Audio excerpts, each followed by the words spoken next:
Hello guys, ito ngayon ang ating dinner. So, kukunin natin yung mga green. So, ganito lang guys, kasimple ang ating dinner for tonight. Mais. Mais is life today ngayon guys. Today ngayon. So, itong aming dinner.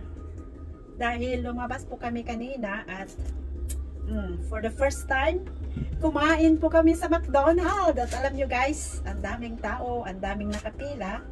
Kung may Jollibee sa Pilipinas at kung may McDonald's sa Pilipinas, meron din dito.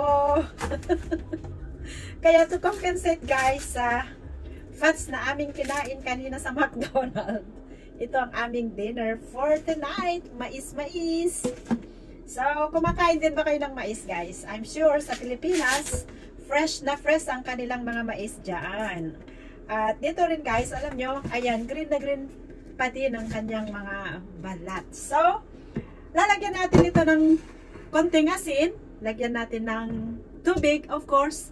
And then, pakulaan natin ng only 5 minutes guys para ma-avail natin yung kanyang sweetness at saka yung kanyang crunchiness. Mais.